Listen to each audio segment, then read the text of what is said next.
Hello everyone, I'm Amity Sensei. Today I'm going to show you how to create a logo. More specifically, a Japanese-style logo. We're going to create a Japanese-style logo based on kanji characters. I'll be showing you guys how to turn calligraphy works into paths and use them in a logo. I'll select one or two nice ones from these. We got to pick the one that matches the brand or the shop's ambience.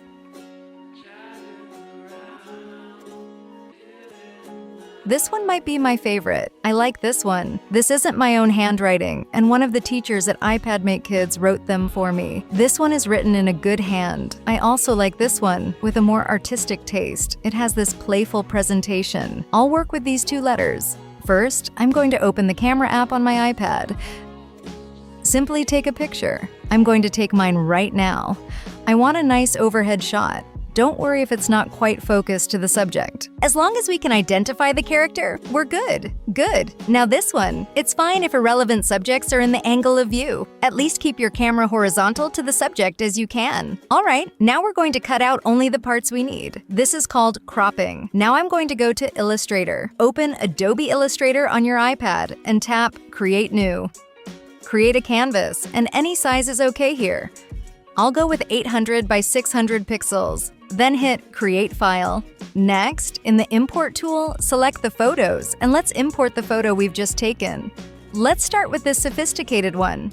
Place the picture like this. Once your picture's placed, we're going to do something called vectorizing. How do you do it? Tap this icon on the very left from the context menu widget. Or you can also find it in here. There's this Vectorize button below the Object panel. Just a single tap will do. Isn't it amazing? It's already converted to a path. In other words, it's been vectorized.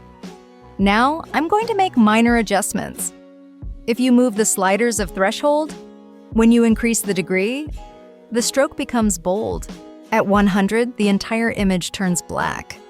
This option is asking you to what extent you want the white areas to be identified. Next up is the path. This path is a bit complicated, but it's about the number of points. You'll find about the points later. Lots of points surround an object, and this setting is about plotting many or few of these points. We want these points as few as we can. We want fewer points because the lines become neater, but they won't look perfect with too few of them either. We got to find a good middle ground, but I think around 50 should do. Below is the corners. See this bumpy area right here? If you reduce the corners, the bumps turn smoother. So you should increase the corners value if you want to preserve the realistic, rough brush stroke. On the other hand, if you want smoother lines, you want to reduce the value. I'm a bit clueless about the noise. I guess around 50 pixels should be fine. For the method, make sure to have the left option, abutting, selected, this one. With the right option selected, the gaps will be filled in. Now, this area is filled with the black color. These buttons basically set up whether you want to fill the openings or not. For this ignore white checkbox, make sure it's ticked. Now hit Expand Vectorization to carry out with the settings. Great. Now this has become a vector image. How to tell if it's a vector image? There's this direct selection tool right here. You'll see the points I mentioned about a minute ago. If you slide over and select the points, you can reshape the image. With the color tool right here, we can easily change the color of the image. With just one tap, the job is done. You can easily vectorize images from the tool we used. Now we're moving on to some smaller fixes. How we're going to do it is, we're going to use this direct selection tool, and I'll modify the areas that are too jagged. Like this area here. See how some parts are unnecessarily sharp? I want to remove these needless parts. Here we have these anchor points, but I don't need them. Just tap what you don't want and remove them with this Smart Delete icon. See how it's smoother now? The lines will be wavy if we have too many anchor points. We want to form the shape with as few points as possible. When you drag an anchor point, you can reshape your object or image however you want. Sharp parts turn rounded when you press here. Also, we don't need these points. When the line's too wavy, drag the anchor points to reshape to your desired appearance. With too wavy lines, it might be hard to deal with as a logo, especially when that design is on a small package. The roughness of the stroke would be hardly recognized. We want as smooth lines as possible, but the handwriting touch will be ruined if too smooth. This part here, it's too thin. When you want a bolder sweeping stroke, you can adjust the stroke by dragging the anchor points. Even if you find the actual brush strokes too fine, you can pretty much modify the parts to your preferred style in Illustrator. When I work on designs of these kinds, I take digital edits for granted.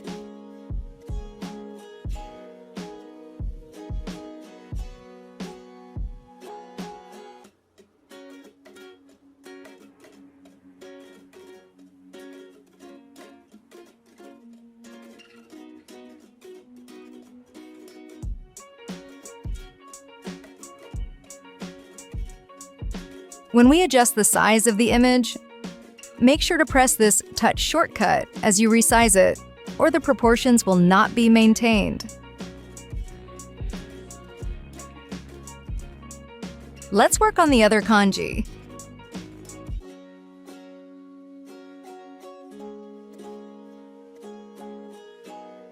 In the Layer panel, you'll see a group within each layer. Here, you can select each path individually and move it around. I'm going to make some more adjustments. I want to get rid of these white spots.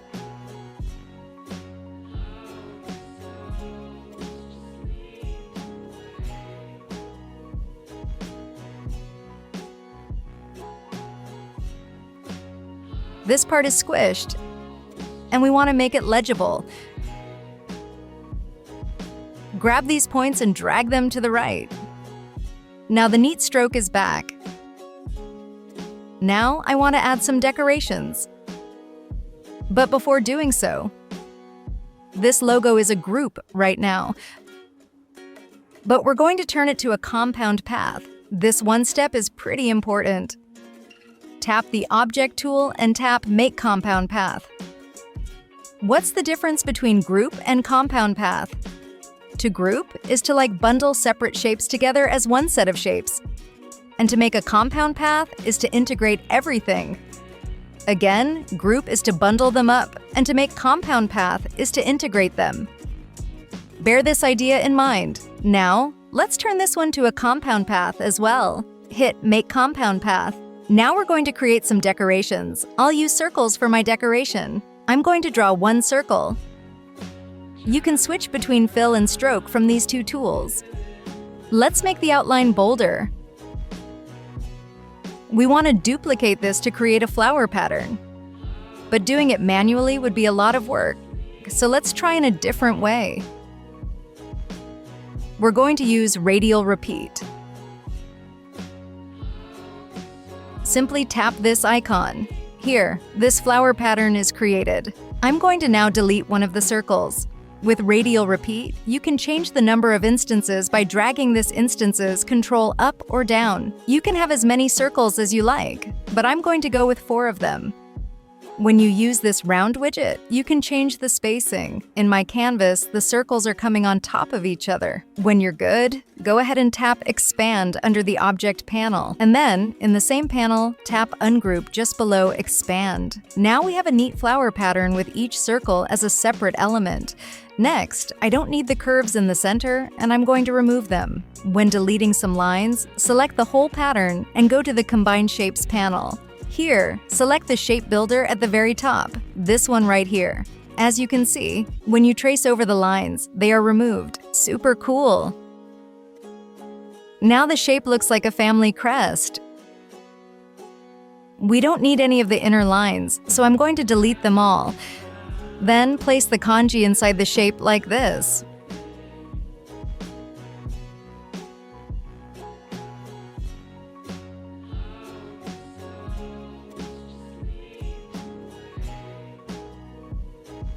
Well, it would have been better if the flower had been even rounder. I'm pretty good with this now. I'm going to group these, select all the elements, and hit the group icon. I'll add some English text below. Here we have it. Not bad, I think. So this was our first logo, with rather a cute impression using the artistic calligraphic letter. I think what it looks like now is good enough for this typical looking handwritten letter. But if we want to add colors, see how we can do so in a moment. When you want to apply a color, you can select from the color wheel. Or there's a gradient tab. You can apply a linear or a radial gradient. When you want a graphical design, you might want to incorporate these tricks for a more stylish look. Just like so.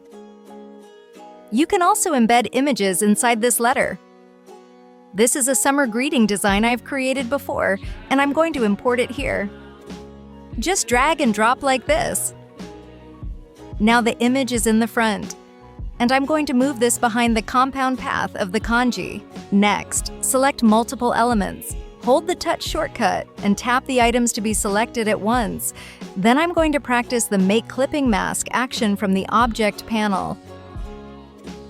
Now the image is inside the character. I want this watermelon picture in the background. I think this will add a more fancy look. And here we have our completed design. A combination of a character and an art. How did you like today's session? Follow along this video for creating posters or summary banners. I think a black color would be great for ordinary logos, but when incorporating these characters in a design, it'll look nice with colors filled in. Why not trying it out on your own? I'm sure you'll all have fun with this. You'll get a fancy design just by adding your handwritten calligraphy and tweak some parts. We could create these kinds of logos only with PCs before, but now it's become available for iPad users as well. I used calligraphy for today's model, but regular line drawings would also work equally well. Using illustrations are also great. I hope you all give it a try. Before you go, let me ask you something. Haven't you ever wondered which iPad app is best for what you want to create? I get it. I've been there too. That's why I made an app. It's called Appfolio. In Appfolio, you can find tutorial videos based on your interests. You'll figure out the right apps along the way. There are categories like illustration, design, and 3D. You'll find over 100 tutorials anytime and for all skill levels. We add new tutorials every month. And of course, some of them are free. Don't spend your whole day searching for apps. Just find tutorials for what you want to create. That's what Appfolio is for. Check it out by scanning this QR code or using the link in the description. See you in the next one!